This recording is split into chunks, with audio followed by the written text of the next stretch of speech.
학자들이 요한계시록을 해석하기 어려워하는 가장 큰 이유는 그 내용이 요한의 환상을 기록한 것이기 때문에 이 환상을 해석하기 어렵다는 겁니다.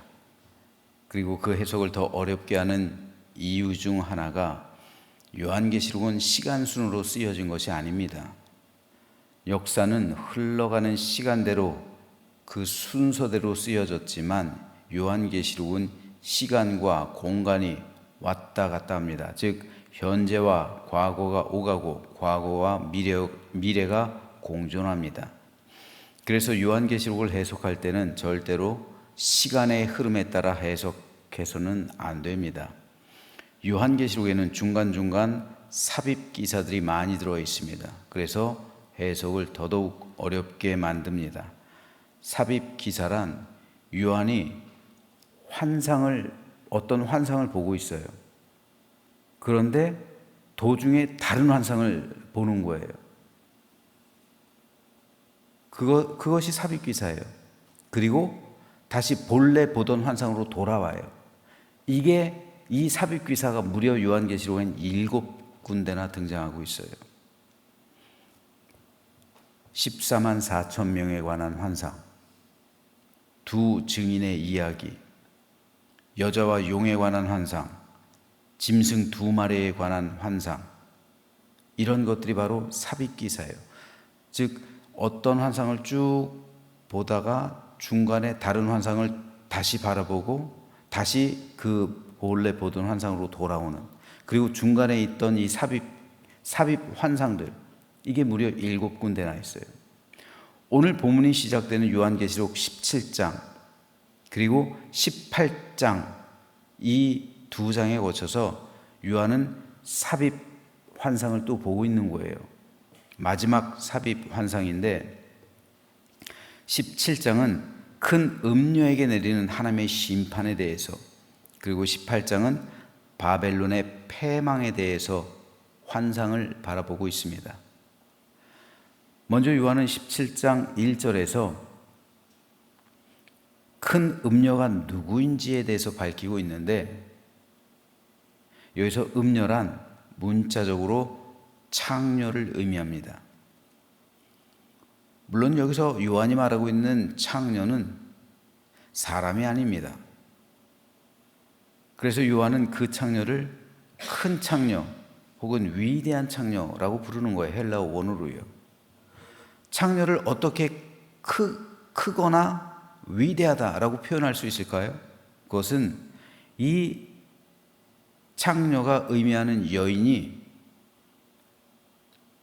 도시 혹은 문명을 상징하기 때문에 그렇습니다.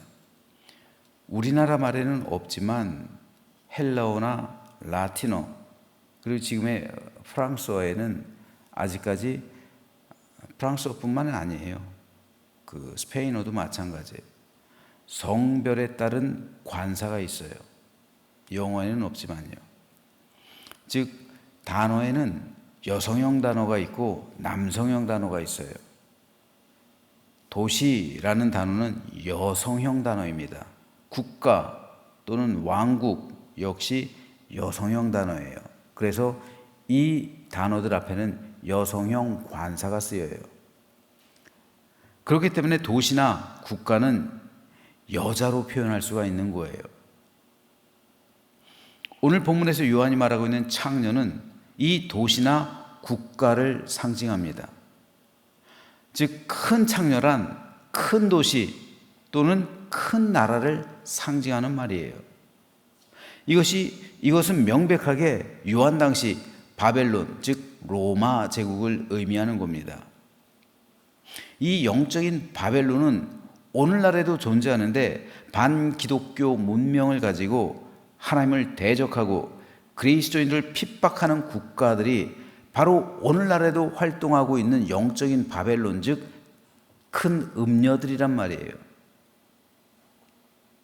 그래서 오늘 본문 뒤에 이어지는 6절에서 이 여자가, 다시 말해서 이 국가가 성도들의 피와 예수의 증인들의 피에 취했다라고 기록하는 거예요.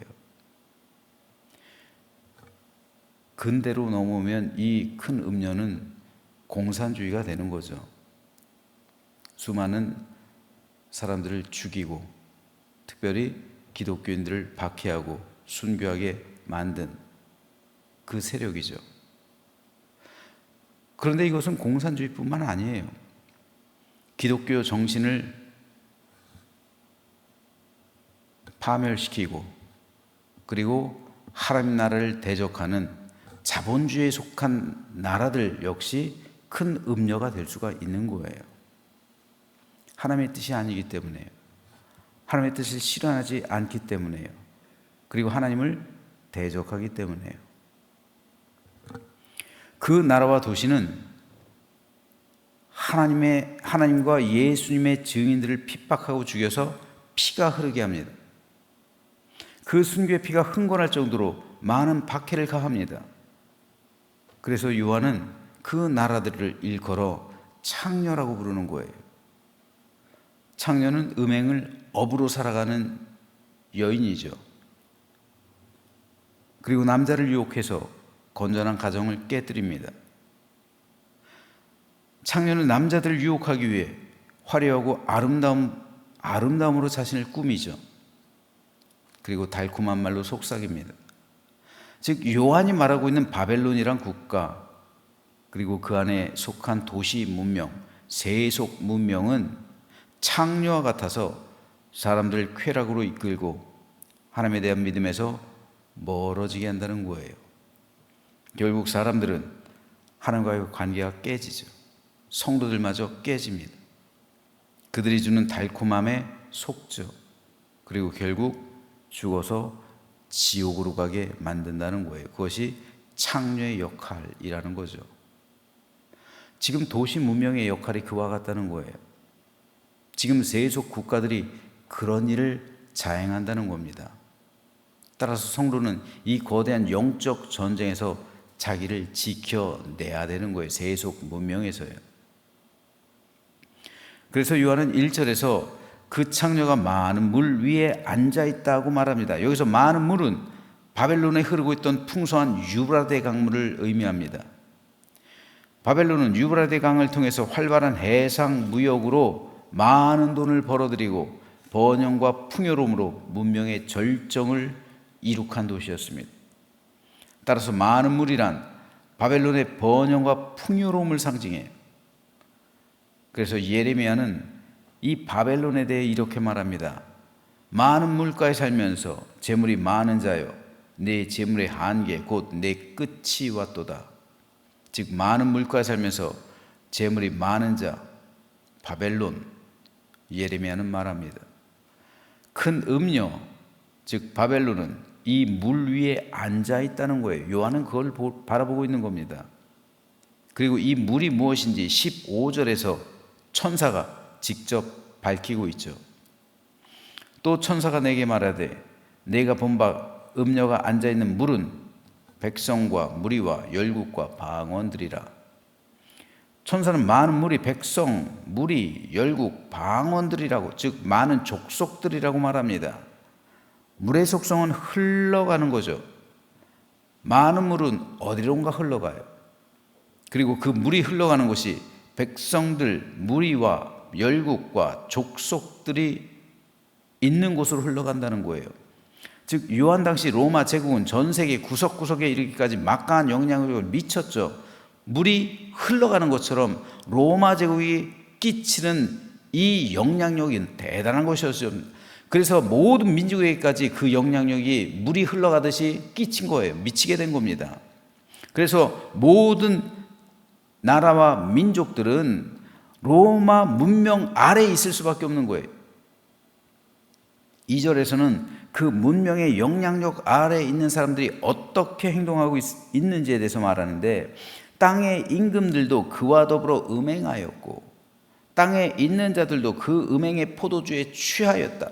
이것이 바로 세속 문명이 전달해주고 있는 그런 영향력이에요.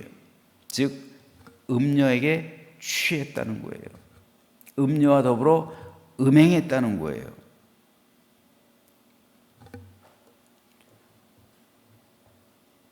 그래서 로마 제국 안에 있던 수많은 왕들과 백성들과 민족들이 로마 제국의 영향을 받아서 세속 정신으로 가득하게 되었다. 즉 음녀가 주는 그 마귀가 주는 그 마귀의 정신을 이어받아서 그러한 세속 정신이 가득하게 되었다는 겁니다.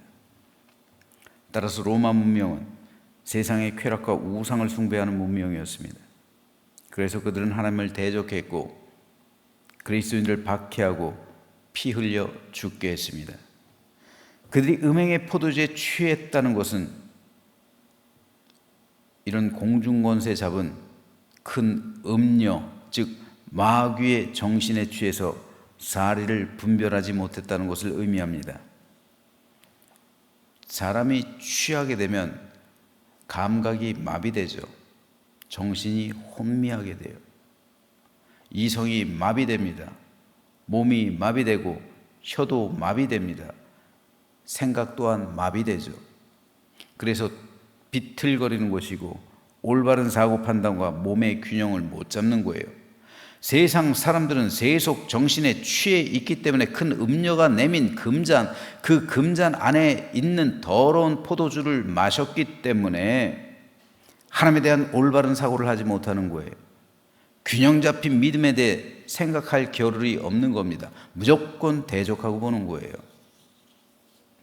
따라서 하나님은 그 세속 정신과 문명으로 사람들을 유혹하고 하나님에게서 멀어지게 한 나라나 도시, 문명을 큰 음녀라고 말씀하시는 것이고 이 모든 것의 원인이 그에게 있기 때문에 하나님은 그 음녀가 받을 심판에 대해서 말씀하시는 거예요. 그러므로 도시 문명, 즉 세속 정신, 이것을 하나님께서는 음녀라고 말씀하시는데 하나님을 대적하는 이 세속 정신, 그리고 그것을 일으키는 나라들은 하나님께서 심판하시겠다는 거예요. 그리고 이 역사는 반복되는 거예요. 인류의 종말이 올 때까지요. 그래서 음녀의 역할을 자처하는 나라들을 하나님은 반드시 심판하시는 거예요. 큰 음녀는 지금도 많은 물 위에 앉아 있어요. 그래서 사람들의 정신과 삶에 영향력을 미치고 조종합니다. 즉, 그 세속 정신이 곳곳에 있는 모든 사람들에게까지 영향력을 끼친다는 말이에요. 우리 그리스도인들도 그 문명의 영향력 아래 있기 때문에 조심하지 않으면 나도 모르는 사이 큰 음녀가 주는 달콤함 그 유혹에 빠져서 내가 죽는지도 모르고 내 영혼이 지옥 가는지도 모르고 그렇게 끌려간다는 말이에요. 그 유혹들이 뭡니까? 여러 가지로 나타나겠죠. 성적인 쾌락, 음주 가물을 통한 쾌락, 돈의 쾌락. 여러분, 돈도 쾌락이에요. 돈도 똑같은 쾌락입니다. 돈을 통한 쾌락이에요. 그래서 모든 욕망을 누리는 거예요. 전 성도들이 물론 하나님께서 우리에게 물질을 허락하셨기 때문에 이 세상에서 살아갈 때 반드시 물질은 있어야 되죠. 하지만 필요 이상의 물질이 성도들에게 쌓이면요, 그것이 쾌락이 될 수가 있어요. 돈을 통해 우리는 쾌락을 맛볼 수가 있어요. 그래서 그것에 취할 수가 있단 말이에요. 세속정신입니다. 큰 음료는 지금도 그것을 통해서 우리의 정신과 마음을 지배하는 거예요. 더구나 현대는 자본주의 시대잖아요. 돈이 중심인 시대예요. 돈이 있어야 그런 쾌락을 누리죠. 그런 쾌락을 누리기 위해서 더 많은 돈을 필요로 하는 거죠. 사람답게 살 수 있다라고 생각하는 것이 돈에 달려 있는 거죠. 지금 대부분 사람들 자본주의 시대잖아요. 자본을 중심으로 살잖아요. 민주주의 시대는요, 지금 미국 같은 나라는 사실 민주주의라고 할 수가 없어요. 자본주의 나라죠. 그렇기 때문에 그 미국이 영향력을 끼치는 것이 지금 전 세계 곳곳에 흘러가는 거예요. 여러분, 미국을 위해서도 기도해야 돼요. 청교도 정신으로 세운 나라가 변질되고 있잖아요. 큰 음녀가 되고 있잖아요. 큰 음녀는 중국만을 말하는 게 아니에요. 미국도 여기에 속할 수가 있어요. 우리나라도 마찬가지예요. 모든 세속 국가들은 다 큰 음녀일 가능성이 높아요. 이것이 바로 오늘 우리가 목도하고 있는 많은 물 위에 앉아있는 큰 음녀들입니다. 사람들은 음녀가 주는 이 포도주를 마시고 정신이 혼미해졌어요. 그리스도인들도 뭐가 진리인지 몰라요. 그래서 부자가 되는 것이 그리스도인들의 꿈이에요. 예수님께서는 부자가 천국 가기가 얼마나 어려운지 낙타가 바늘기로 들어가는 것보다 어렵다 말씀하셨는데, 그리스도인은 정반대로 하나님께 부자가 되게 해달라고 기도하고 있어요. 그리고 그걸 가르쳐요. 부자는 하나님의 복이라고만 가르쳐요. 이거 유대인들의 사고방식이잖아요.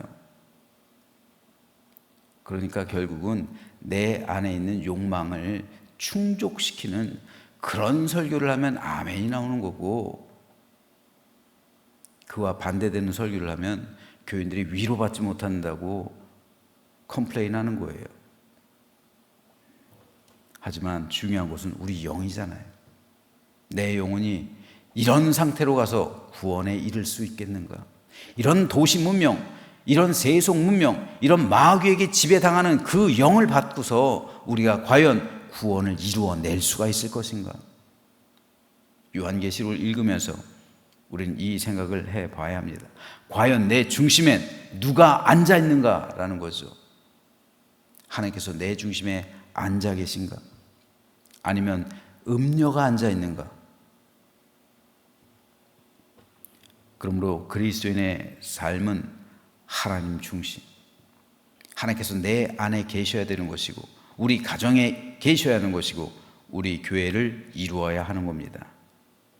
하지만 큰 음녀는 그 중심을 하나님에서 돈으로 바꿔요. 세속 정신으로 바꿉니다. 그리스도인들도 그래서 하나님 중심으로 살아가는 게 아니라 돈 중심으로 살아간다고요. 믿음보다 돈이 우선시되는 경향이 교회들 가운데 짙어지고 있다고요. 이 세속 정신과 맞서 싸워야 할 존재는 하나님의 교회밖에 없어요. 세상에 어떤 단체가 이것과 맞서 싸웁니까? 교회밖에 없어요. 그런데 교회들이 돈을 중심으로 하고 있는 세속 문명에 굴복 당한다면 세상에 더 이상 희망이 없는 거예요. 지금 적지 않은 교회와 목회자가, 그리고 성도들이 재물에 취해 있지는 않을까요? 그래서 하나님을 멀리하고 있지는 않을까요? 하나님의 뜻과는 정반대로 나아가고 있지 않을까요? 우리 교회는 어떻습니까? 또 저와 여러분은 어떻습니까? 큰 음녀는 오늘 저와 여러분을 향해서도 금잔을 내밀고 있는 거예요. 매일이요. 매일 음녀는 우리에게 유혹하는 거예요. 한 번 하고 말까요? 아니요. 예수님의 공생에도 마귀가 한 번 유혹한 게 끝까지 십자가를 지실 때까지 매일 나타나서 그 금잔을 내미는 거예요. 오늘 우리에게도요. 이것을 날마다 우리는 거절할 수 있어야 됩니다. 이게 믿음이에요. 이게 순수하고 진실되며 참된 믿음입니다. 그렇지 않으면 어느 날 내가 그 포도주를 마시는 순간 나도 세속 정신에, 마귀의 영에 지배당하기 시작한다는 거예요. 그래서 내 양심, 내 믿음에 마비가 오기 시작하는 거예요. 그 포도주를 마신 사람들은 비틀거리게 되는 거예요. 믿음과 양심이 마비되는 거예요. 그래서 술 취한 사람처럼 갈팡질팡하며 다른 그리스도인들이 볼 때 이상한 행동을 하고 다니는 거예요. 오늘 본문, 오늘 말씀을 통해서 17장을 통해서 하나님께서는 그 음녀가 받게 될 심판을 이야기하시잖아요. 그리고 그와 동시에 그 음녀에게 포도주 잔을 받고 마신 사람들까지 심판하시잖아요. 큰 음녀는 불지옥에 갑니다. 그와 동시에 그녀에게 영향력 받았던 사람들, 큰 음료의 포도주 잔을 마시고 취한 사람들, 그들 역시 지옥에 가는 거예요. 얼마나 안타까운 일입니까? 그러므로 우리는 깨어 있어야 합니다. 마귀는 우는 사자처럼 삼킬 자를 두루 찾는다 기록했습니다. 그러므로 오늘 하루 깨어 있어서 하나님의 영에 감동된 삶, 하나님이 중심인 삶, 그리고 하나님께서 지켜주시고 보호해 주시는 삶, 그래서 나의 구원을 온전히 이루어가는 오늘 하루하루가 되어서 나의 구원을 종국에는 완성하고 믿음으로 승리하며 하나님 나라에 입성하는 우리 모두가 되시기를 주님의 이름으로 축원합니다.